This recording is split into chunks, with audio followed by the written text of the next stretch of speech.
Hey, this is Robert Jackson, and thank you for tuning in to Station Square. Hope everyone is doing well out there and like whatever plans that you've got going on. Happy late Valentine's Day and all that good stuff. Today we're just going to be chatting with somebody who I've known for at least a while through like voiceover and stuff like that. And as you can see, we're just chilling and just going to have a neat little discussion. So, ladies and gentlemen, I'm just going to let this person introduce themselves because if I say their last name, I'm probably going to butcher it. So, thank you for joining me. Oh, hi. I'm Kelly. I'm Kelly Riordan. I am a native of Los Angeles. I do a bunch of different things. I'm kind of just figuring out life right now. That's all of us. So, I guess to get this started, let's just do a little bit of let's just do a little spotlight about yourself. I guess my first question that I have to ask is since we're in the new year and everything, I don't know, how would you say that, this year so far, since we're kind of like in February, it's a day after Valentine's, how would you describe 2024 in a nutshell for you personally so far? Take it away. Um, it, Nothing could be worse than the first of this year. So it's all been uphill from there. It's Totally. actually been a decent year if you don't count the first. Yeah. So I guess meaning going piggybacking off of that, what are some of the things that you've been doing so far, like this year? Some of the things I have been doing so far are a lot of some of the random stuff I normal do. I'm still a triathlete. I still love to go to comedy. And I joined a real estate brokerage. So I got my license last year, a while ago, in September, kind of didn't was looking at different places, didn't do much. And then all of a sudden, yeah, so that's been happening. So that's been some work, definitely learning. And that has definitely been the most of my work lately. And still like trying to keep up with friends, trying to keep up with people. But that's all just part of the business, learning that that's part of marketing, being a good friend, being a good person, family member. But I can totally relate to that. Um, yeah, I feel like we kind of got a couple of stuff to discuss. So I guess my first legit question is um, where did this all begin? Like I know it's kind of generic, but let's go back to the beginning, if we may. The beginning of like when I was born, or like when did what begin? Like doing all of this, crazy stuff that you just talked about. Um, well, comedy started 10 years ago. I had a very interesting birthday. I went to the comedy club where did I worked at. I did stand up, I did creative direction, helped with a bunch of stuff for a while on my 34th birthday. First time I was ever inside that club was my That's 24th birthday. And that was a big turning point that has led to comedic timing, comedy, all that being part of my life the last 10 years. And I don't see that changing. Um, I most of my life have been a behavior therapist, hated it. Um, so I am so glad this is the first month I can call myself a different job besides like for making money. I am a real estate agent. And that started about a year ago to the date too. I was watching a show called Buying Beverly Hills, and this girl I went to she's my uncle's friend's daughter. It's on the show, and she's making like 20 times more than I'm making as a behavioral therapist, simply off of people she knows in LA and knowing some stuff about a nice house. And I'm like, I can totally do that. yeah. And so I got my license, and yeah, Yeah. And how would you describe like the whole process? Was it easy? it is one step at a time process. The class is not hard. It's definitely I would say BA in child development was harder. Um, one step at a time. Yeah, totally. So, what got you interested on, taking on the behavioral therapist and stuff like that? What in doing and why I started that when I was a teenager? Yeah, and what got you interested in, the why and stuff? I still am very much involved and, am going to continue to be involved in that world and the connections I made from that world. And I still do nanny for children that have needs. Um, I would say I was diagnosed with Turner syndrome when I was 5. And I was put in a class with me, who actually had a educational plan under other health impairment, under having a genetic syndrome, Turner's, which has its own disabilities, but is not autism. The 7 other kids in my class were autistic, and I still high functioning autistic people, and I still am friends with them to this day. Um, my first job was with the younger student who one of those kids, not kids, young adults, my friend was in a program with. I was her nanny. And then I got a job as a behavior therapist at that school and kind of, it's something I knew and I like. I don't like dealing with the people around the kids. I like dealing with the kids or the young adults. I've had a few jobs with young adults. Yeah, no. You could definitely kind of sort of relate to that. Um, so, because when you started getting the job, as a behavioral, like, working with kids, like, Mhm. because I know you mentioned that you sort of like being around kids, but at the same time, it's like, oh yeah, like I can sort of get connected more with the adults, sort of way. Um, have like Oh, any, oh, I do love kids. I think that's always part of my life. It was more the people around kids, parents, administrators, um, and the fact that it's a minimum wage job. A lot of behavioral therapy companies only offer 20 22 an hour. And you are dealing, if your client's relatively a simple case, it's not too bad day to day. But we're like the nature of the job is you could be dealing with kiddos that have some pretty extensive needs and you can have some pretty challenging days with them. oh yeah, yeah, because I've known a lot of people, like a lot of kids that are on the spectrum, and it can be, learning different disabilities or just learning a lot of different, niches, like what sort of makes them tick, I Mm. kind of feel like it's sort of, an interesting way of looking at it with, kids that are like, whether they're at different functioning, like it's really all comes down to like, I just look at them like, I've known them my whole life. You know what I mean?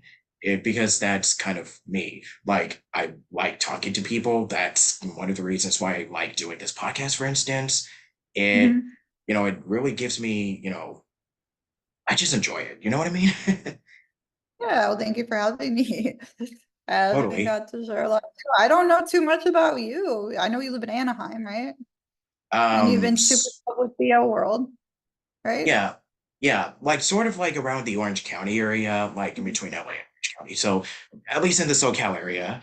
Um, And I know that, oh, we'll get to beyond just a moment here, but and I know that, being a Southern California native, like, um, would you say that this whole like, being in SoCal, you've started adapting, like learning to so many different like lifestyles or just how it is growing up, being in the LA City of Angels sort of way?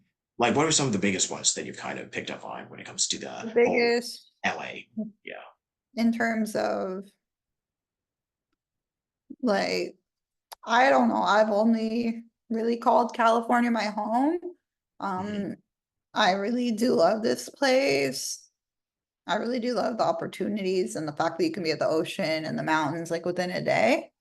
I grew up in a very interesting place in space where My grandpa was very involved with California politics. He was mayor of the city of LA.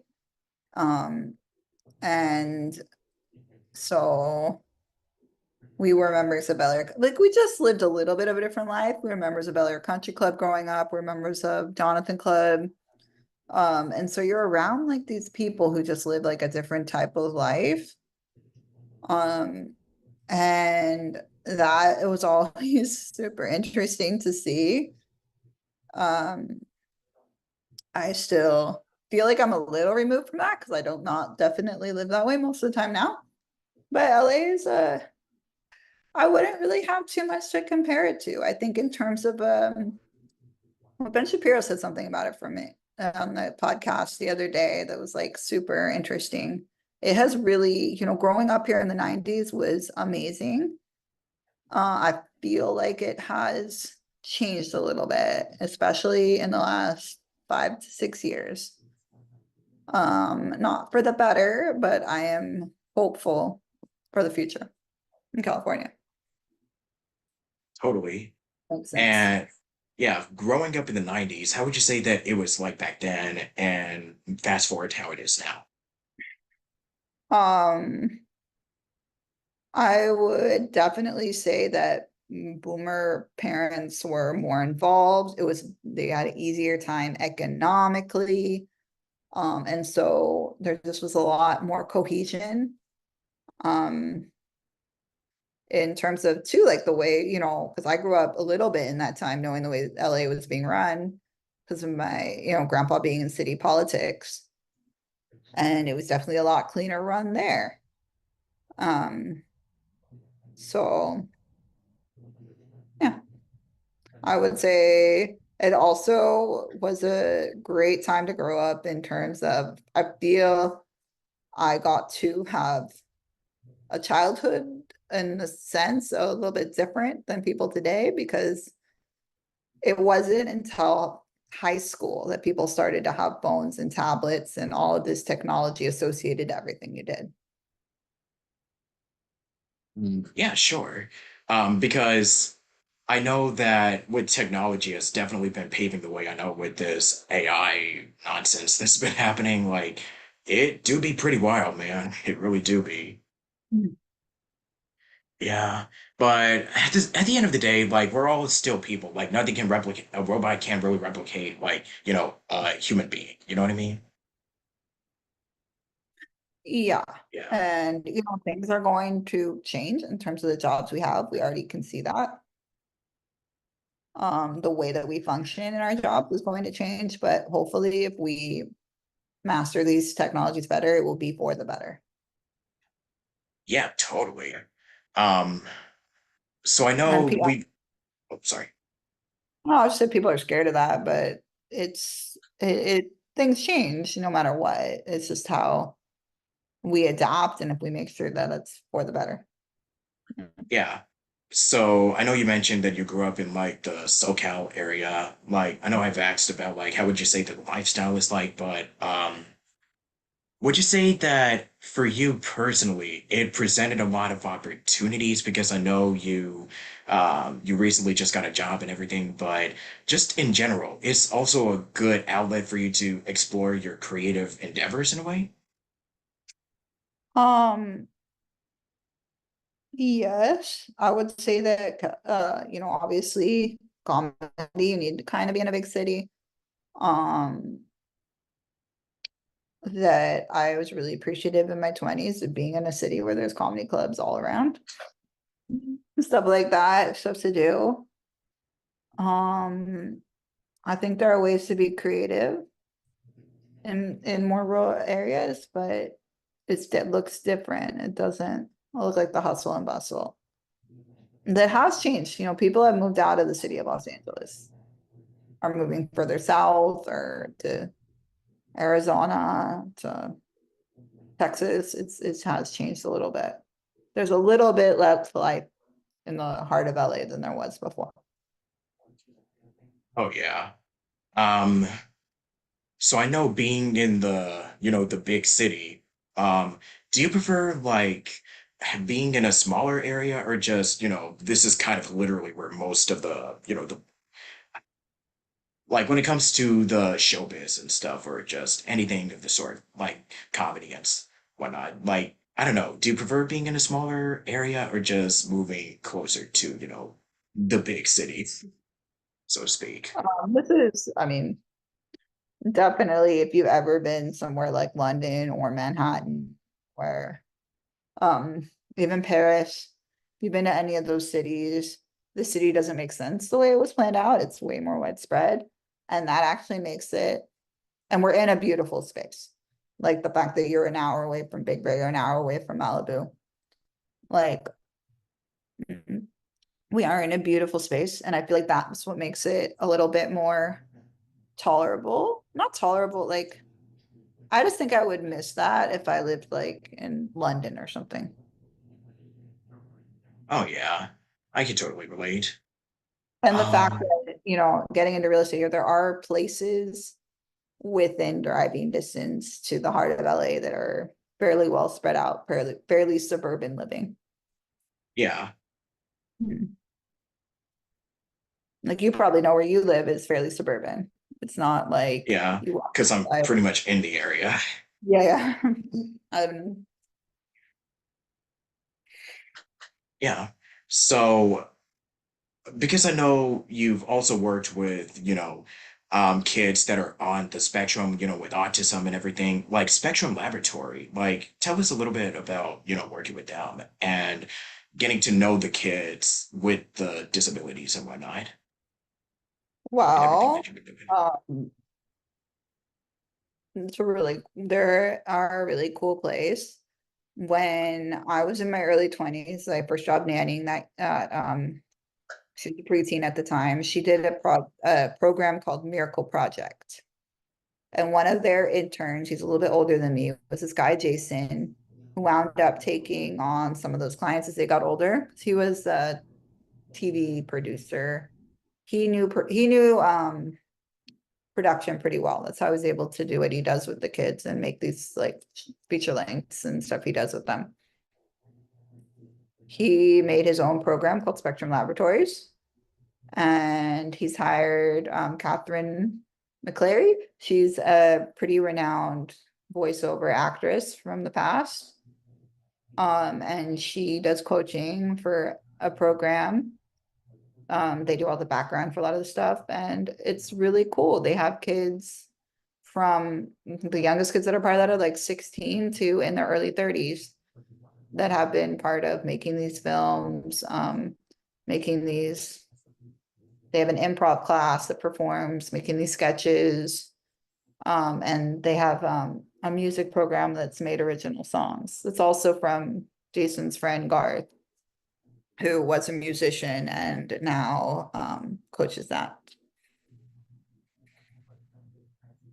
Yeah, that is very fascinating. Because I was also looking into Spectrum Laboratory and I was checking out some of their stuff because So I, yeah, it is a regional sender vendor now. And I know that a lot of that has changed with the fact that the regional centers are now giving these families, a lot of families have applied for self-determination in order to use some of their kids' therapeutic money towards something like this, because honestly, I think it's more effective than ABA or anything else they might be using this for.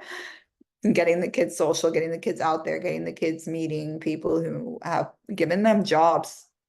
Um, they have gotten kids cast on Love on the Spectrum and Atypical. No, they're not kids. These were young adults. They were in their early 20s when they did it. okay, just what I did quick. I was wondering, Yeah. okay, wow, okay. Um, but yeah, like I know that there's a lot of great stuff that has been happening, with the program and everything. Because I was looking into that, because, like I said, I've known kids, with autism, so it seems like they're doing a lot of really good stuff recently. And now that you said that they're like, branching out to bigger avenues, like that's also how I would see, independent companies like, Danny Bowman, for instance, with Danimation, I think that's the name. Yeah. Well, she started, I mean, she was at Miracle Project. The first time I met Danny when she was about 13 and I was at 18 for a nanny. When I Yeah. first worked at that program, she she learned a lot from Spec Labs and Miracle Project about how to be a good actress and her sense of humor.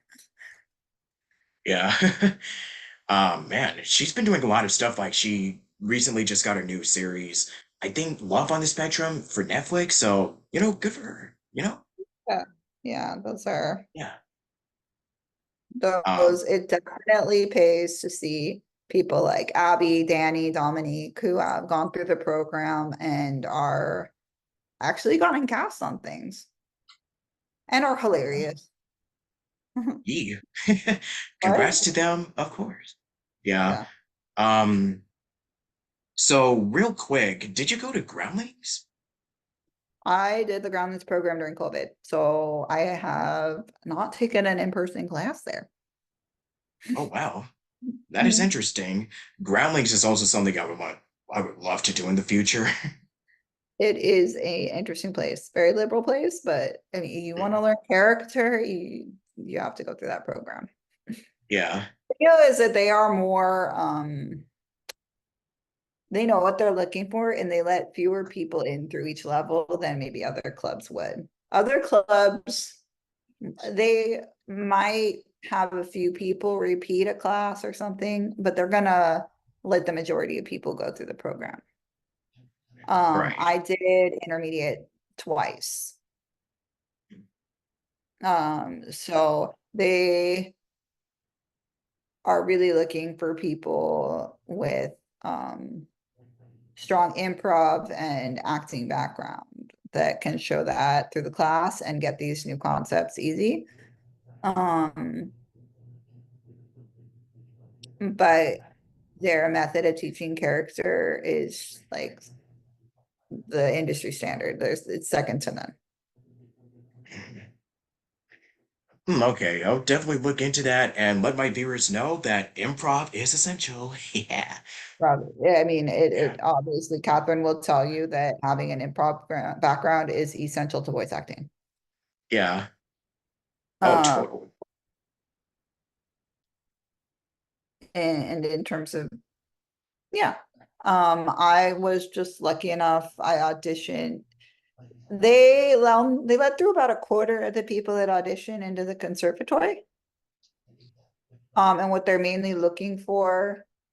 So they have improv A, which anyone can take, and then they have what's called improv one, which is basics of improv, but you have to audition for that. And that's people, you really do have to have a background in acting and improv to pass into that. Like I told you about, they accept about a quarter of the people that show up to the audition. Okay. Yeah. Yeah, definitely look into it more in the future. Gotta get that Do the education on audition. him. I would say do the audition. They're obviously since COVID. I mean, I went to one of the last in-person ones in February of 2020. Um, they have been online almost ever since. So there is no, you just sign up, go, but I would try it. Yeah. All right. So if you want to get your improv on, go to the Groundlings. Um, we'll definitely close this off in part two. So this is probably going to be the first part of the interview or whatever this chat is. But I'll see you all in part two coming in a little bit. So if you enjoyed it so far, comment, like, subscribe, all that YouTube stuff. But until then, see you in a bit. Adios. Well, hello. Hey, welcome back.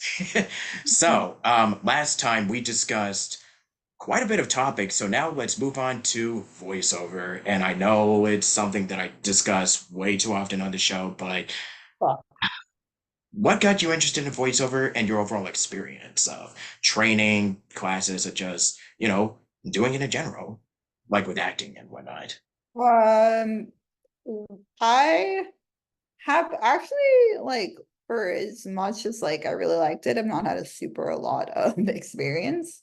Um, but I would say in 2018, there was a random clinic with this lady, Robin Reed, at the place where I worked at Westlake Comedy for a little bit. So I decided to go to, it's a one day thing. And Robin Reed is awesome. I really love her. And so I did that class. Um, and then I kind of tried with like backstage. I did like I was submitting for stuff a little bit when that happened, but and then I randomly, like around that same time, ran into this girl I knew from middle school, Ariel, and she was following this lady Victoria, and so I took that class too. This was during COVID as well. And I liked it too. She had some pretty good, she has like guest teachers on that were good. Um, and yeah, it's kind of something I wish I really knew what the next step from there was. I did a few sessions private with this girl, Nina Herzog, and she helped me to produce. I have like a 3-minute reel. I haven't really ever done anything with. Um, but that was fun. Yeah. So, who do you consider to be an inspiration in your life? It could be anybody from like comedy field, just anybody that comes to mind in general. Inspiration. Who do I, well, I mean, these last few days have really shown me how much I appreciate Uncle Dick, my Uncle Dick. He was an amazing leader. I am very much like him, and his just tenacity, his ability to get things done. His ability to stand up for what's right. I don't think I have seen people do that the same way he does. Um, who else would I say? Rick Warren. I love Rick Warren. Um, he got me through like one of the hardest times in my life when I was 24, listening to his Crazy Maker series, and I've been part of Saddleback for a while. He's an amazing person. Who else would I say is a inspiration to me? Um,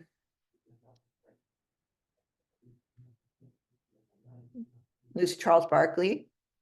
That was inspiring watching her win the Ironman. Definitely, I'm a triathlete through and through, and watching them have a smile on their face while they're doing that. I knowing that they're going like twice as fast as I ever could for an entire 100, oh, over 100 miles. No, over 150 miles, about 150 miles. Right.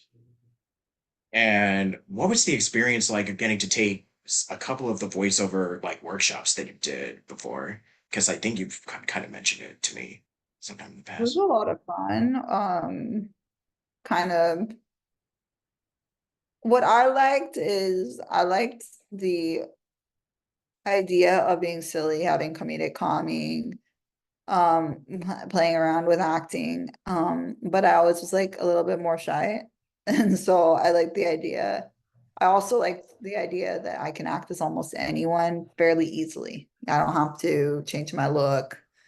Um, I can be as big as I want with my mannerisms because no one's going to see it to get me there, stuff like that. Yeah. And for mental health, what is something that really helped you maintain pretty, that has at least helped you stay, healthy and whatnot, especially throughout the pandemic, so to speak? What helps with self-care and, mental stuff like that? Sometimes it is just a day by day thing. Triathlon definitely helps. Humor definitely helps. Um, yeah. Yeah. And would you also say that, faith, having a relationship with, God and just studying, scriptures can also really help you in a way? It can, and like giving you hope, Yeah. which is definitely helpful. Yeah. Yeah. Because I know with Christianity, it's kind of like, it's at a pretty interesting, place right now. That's pretty much all I'm saying, because you see TikTok and Instagram, and it's kind of like, it's growing in a big way, over the course of the pandemic that I've been noticing. So that's at least a good thing. Mm-hmm. Yeah, Yeah, I think that, well, yeah, hopefully it will get to a place where, more people can see the value in being part of community and can see the value and just doing the I believe it gives you impetus to do the right thing that I feel a lot of people are missing. yeah. Um, Let me see. What would you say is what do you see the future and everything? Like, what are you looking forward to in the future? Just, anything that you want to share for right now? The future, I always believe in, preparing for the worst, but planning for the best. I think you have to have Right, all of that in mind. right. Um, yeah, obviously I would hope to be able to support myself with the real estate stuff, be able to give to some of these things that I really like even. Um, um, to see the city of LA grow, more people moving here, more opportunities, better schools.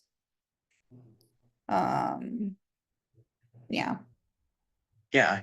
So how's the real estate stuff going so far? Because I know you're with agent Keller Oh, Williams, I'm I with think. Keller Williams. Yeah, how's that going? Just real quick. It is, I feel like I really made a great choice in this brokerage in that it's very growth mindset and it's very relationship driven and what we're learning about marketing. Um and yeah, I feel like we we're in more places than you would think. Um Without that like urgency of the agency and without that elitism, I would say, of almost Compass or Goldwell. Yeah, totally. And let me see here. Anything that you want to close us out on, like any number one piece of advice that you want to, like whether it's business, faith, just anything that comes to mind. Well, Jeff. I mean, the book I've been reading is by the founder of my brokerage. His name's Gary Keller, and he wrote a book called The One. And he's really talking about being invested in the one thing you're doing. And sometimes that can be meaning saying no to even good things. And that is a hard, well, I don't know. I've never been a people pleaser, but I think I have always wanted to believe I'm capable of more than I really am. And so that can cause you to say yes to things that are not in your best interest.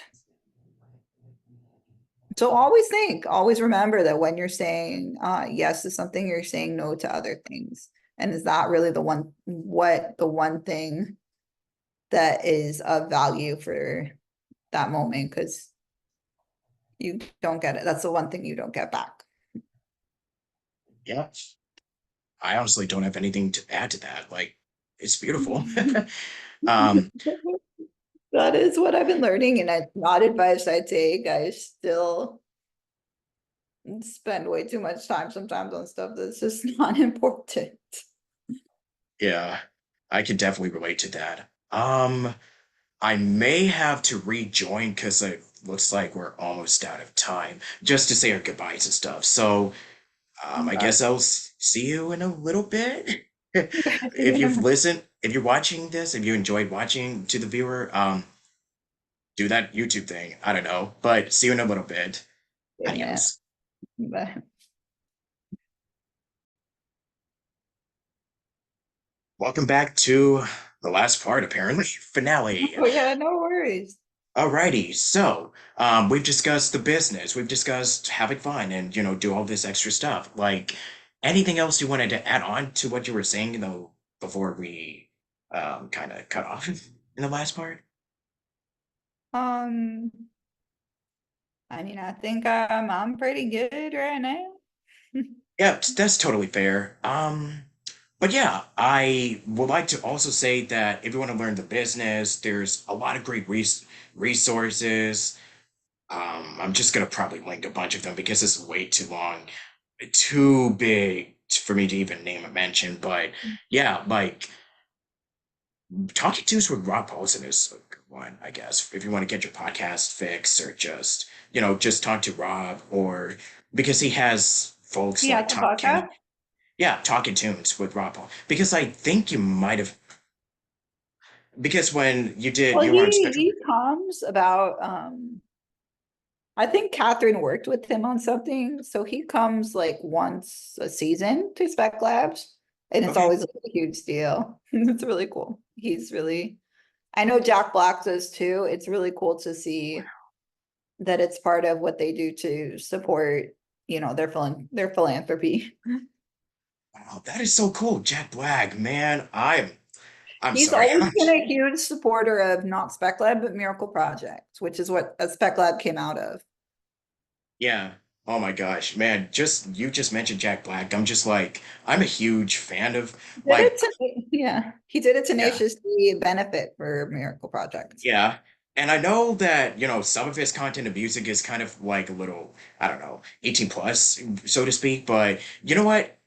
I do like how he can just be, he can just play a character. Like going off of one example of like celebrity voice acting, like just really working wonderfully. Jack Black is like, yeah, call for comfort. Even He's recently funny. Bowser, yeah. Oh, what's it? Oh Yeah, yeah, he's funny. yeah, great Or comment. yeah, Love Act. No, yeah, Love Actually. That's the one. He played Kate Winslet's second half, and I mean, my favorite movie when I was one of my favorite movies when I was a kid was School of Rock. That was a great movie. Man, I just rewatched it. It's so good. Yeah. It's so fun. As far as media goes, what are some of your favorite media? Some of my favorite Like movies. books, games, movies, and everything in between.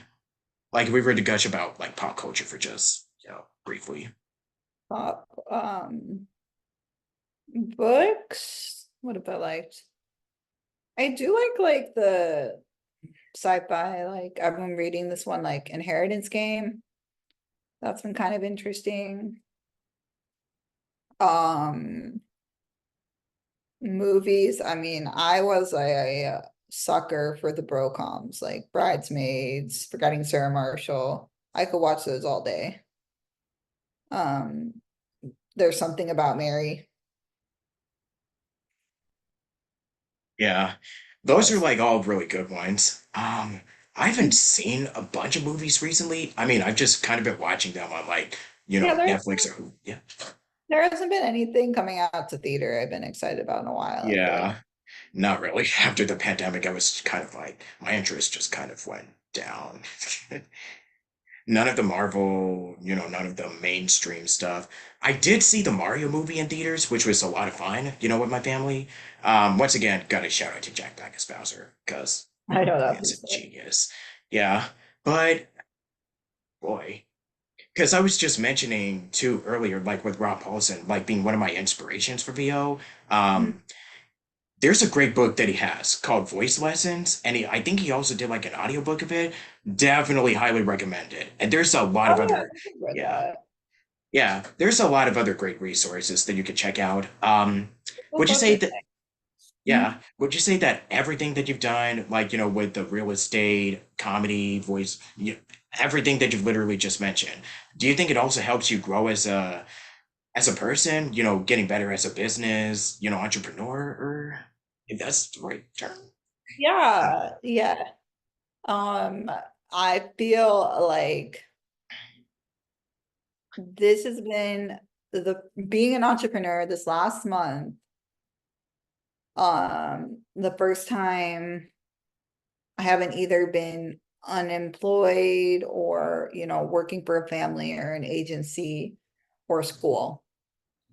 Um, it just was like a breath of fresh air because it's like I have this ability to create something here, that could be amazing. And I still want to I still like love teaching comedy. I would love to be like the improv teacher for Jason one day or something along that lines, or start my own improv classes. Yeah. It's the learning steps, the building blocks. I kind of learned this from somebody that teaches a lot about marketing. Actually, I know for quite a few people. So if you're interested, if anybody wants to know, like, who to go to for marketing and stuff, like, I'll just put their names in the chat, by the time, eventually when this goes up, you know what I mean? Um, I'm wanting to learn too. yeah, there's a lot of workshops and classes that are just out, and they're really cheap and affordable. Cheap. They're affordable. That's pretty much what I wanted to say rather than cheap. But anyways, think I'm pretty much running out of juice. But Yeah, I do, but it was always feel free to stay in touch. And I'm yeah, around. I am a registered sales agent, a registered behavior technician, and what I feel like those are my main two degrees. I'm yeah, CPR trained. ooh, yeah. Hopefully that's going as well as the other jobs.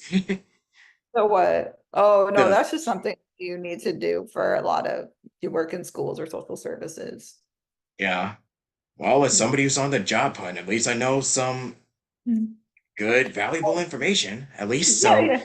Yeah, You ever are looking,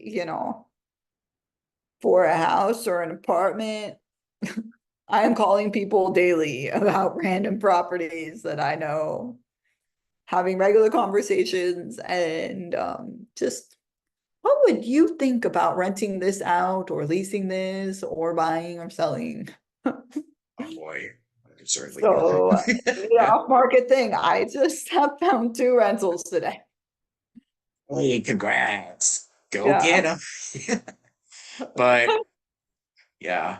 Let me see. Any closing thoughts or I don't know. No, just stay gold, I guess. I don't know. Yeah. Yeah. Uh I guess for an outro, I guess what I sometimes do, like, hey, my name is, I do this, and you just watched or listen to the Station Square podcast if that's something that you want to Yeah. do for the outro. I should do my own podcast. What would I do a podcast about if I could? I guess I could do a real estate podcast like today in LA. And I could tell Yeah. you about all of these random back houses that are for rent. Yeah. Well, You know tomorrow's what? all, yeah. You also got to be a normal person. I'm learning. People don't want to rent to anyone. That's why they don't just put it out there. Tomorrow is always another day, if we want to do another one of these in the future, real estate, Around. yeah. Yeah. So stick around if you want to know more about it. But yeah, I mean, I don't know. You could just probably do an outro then. I'm just kind of Yeah. just goofing around at this point. I'm Kelly. I'm Kelly Riordan. Kahula Hana on Instagram and Gmail. And yeah, that's about it. You can see me out on the water. You can see me out on the streets trying to find people houses, trying to updo what our new mayor did, where there are now more homeless people than ever. Let's get them into these ADUs and hotels, motels, Holiday Inns, because that's the first step. People don't deserve that. Yeah. Right on. Because we're going through some hard times, other countries, I'm not going to even get into the politics because that is not what this podcast is Yeah, for. you just have to. Yeah. Yeah, um, but just follow Kelly on Instagram and you said Gmail or any other socials that you're on? You can. Oh, I check that email all the time.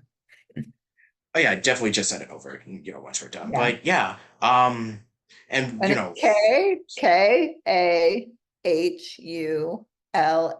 Kahulahana. Kahulahana. Kelly Reardon. yeah. So the best places to reach me on are like Twitter, Facebook. I think we're both on it. Yeah. It's been Oh, a and if while. ever I do know a vacation rental in Hawaii, I found out that today too. You want to stay at my family's property in Hawaii? We got an aloha uncle that can hook you up in Oahu. He's looking Ayo. for rent. It just Give you good aloha price, okay? yeah. So Twitter, Instagram, Facebook, Discord, YouTube. I'm pretty much active like most of everywhere. I have a card for crying out loud. I'll just link everything in the description, you know. Yeah. But I think this is about, you know, we got a good enough enjoyment out of it. We're both kind of goofballs, but hey, goofballs just acting chaotically is the best kind of, It's what entertainment to life come. is. It was what life is. We make deals all the time. It's all about rapport. Yeah, for sure, for sure. But regardless, thank you all for watching. Be sure to follow myself or Kelly on socials. Um, we cool. We promise we don't bite prayerfully, Yeah. but And I yeah, find people housing sometimes. At least yeah, I try. That's what I spend 8 hours a day doing as of a month ago. It yeah. literally is 8 hours a day of looking up different things for people. Dope. Well, if you need a realtor, Kelly's the she's your gal.